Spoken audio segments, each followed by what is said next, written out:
Prathima Inolu, Chief Designer at UMO.Design Labs. She holds an expertise in refining growth-centric design into a philosophy that combines business and UX to drive growth outcomes. Today, she will discuss refining the growth-centric design approach into a design philosophy. Welcome, Prathima.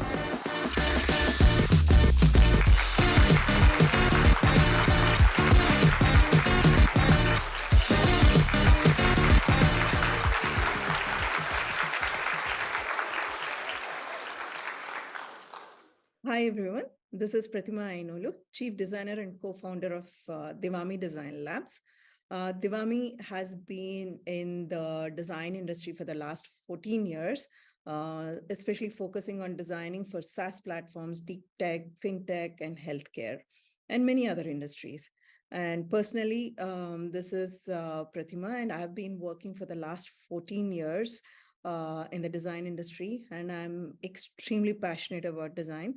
And if you want to know more about me, you can always look at my LinkedIn profile. Today, I would like to present, about growth-centric design. Let's see what this growth-centric design is all about.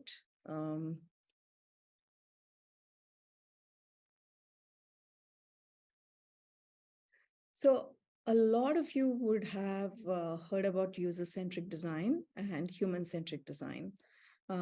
Probably growth-centric design is something that many of you might be hearing it for the first time. The world is focusing on growth, and they are focusing on aggressive growth. And growth means different things to different people. To a few people, growth means revenue and profit. For a few people, it means, or for a few businesses, it means, retention rate, adoption rate, and reducing the churn rate. To a few people, it could be all about capturing the market. Now, what's the role of design in the growth of these businesses and companies? We all know design plays a vital role, but the approach that probably we all should probably be taking going forward is growth-centric design.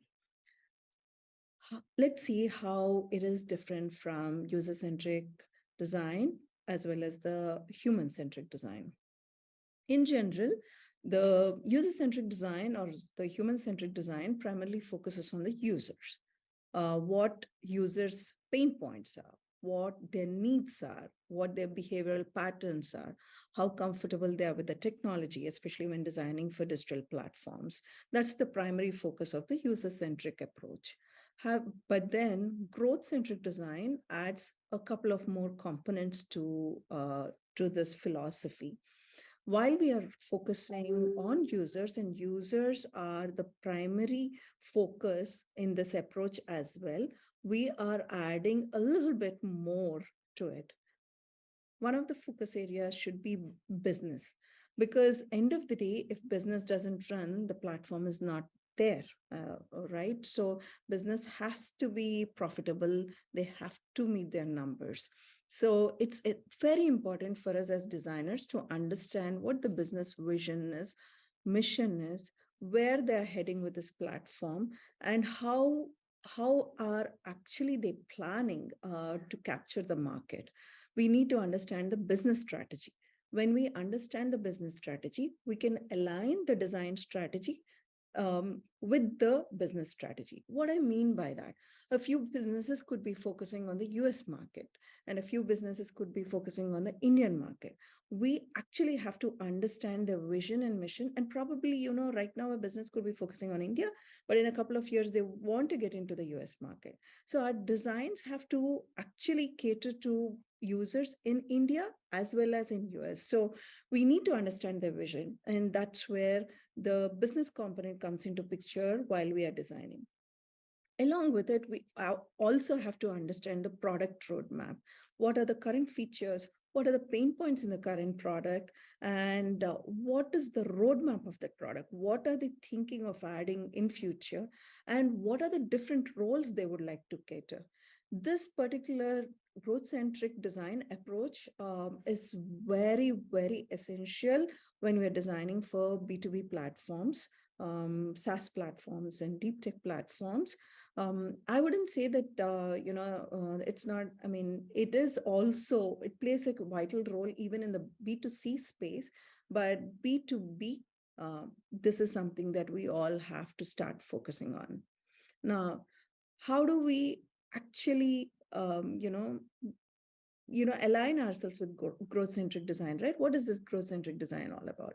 Now, while we discussed a few points here, while the design strategy has to align with business strategy, we also have to understand the product roadmap. We, along with understanding the user requirements, we also have to take advantage of the ecosystem. There are a lot of factors that play a vital role when we are designing a B2B platform. And we need to understand the ecosystem. We need to understand the dependencies of this platform on the other external factors. That is extremely crucial. Along with it, at every interaction, we have to focus on how we can deliver value to the end users, give them a fantastic experience, focus on the growth of the business, help them make more money, more profit, and capture more market, and also how we can support the engineering team or the product team or the marketing team to take the product into the market seamlessly. So what is this methodology all about, right? So like we discussed, user-centric design focuses on the demographics of the user, geography of the user, their needs, their pain points. Along with this, growth-centric design focuses on psychometrics, firmographics, and then market influence. Now let's get into let's deep dive into the details of what this is all about, right?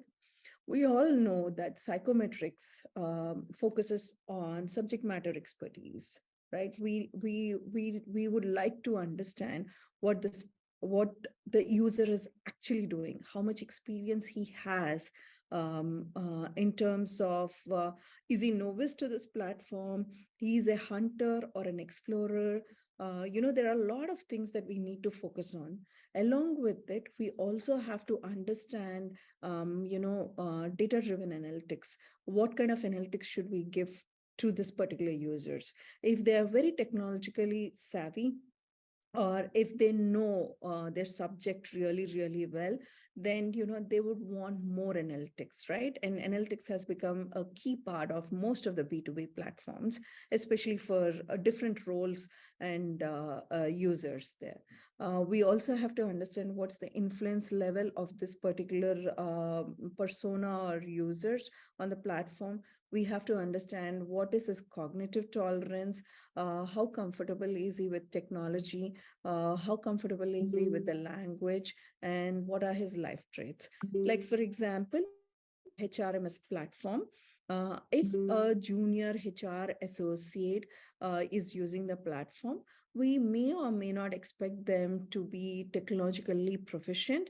Also, they may want things presented to them in a very clean, simple fashion, especially if it is a recruitment platform. They just want to see the JD. They want to see, how many people are applying. They just want to see if the interview has been done or not.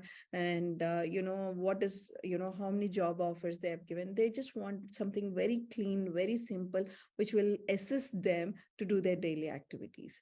Whereas a VP of HR may be interested in, looking at how many jobs have been opened up, how much information, a lot more analytics as to how much time did it take for turnaround time to fill these jobs and things like that. Along with psychometrics, we also have to look at the firmographics. Like, when I mean firmographics, what I mean is firmographics of the target audience or the target companies. We need to understand the different industry types that they're targeting, the market, the segment, the organizational size, their business goals, and also the occupation type. Along with the firmographics and psychometrics, we also have to focus on the market influence. What's the influence of the competitors in that space? Do they have any regulatory factors? Especially in the fintech industry, there will be a lot of regulatory factors. What is the environmental influence and what is the domain influence? So, growth-centric design just doesn't focus on the users. It focuses on a holistic picture that influences the users and their experience, the business and their growth, the product and their maturity.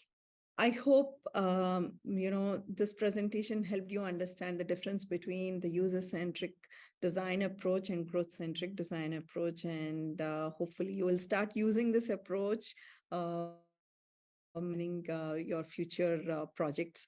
If you have any questions, concerns, feel free to reach out to me on LinkedIn. I would be more than happy to connect with you about anything that you would like to discuss with me. Thanks a lot.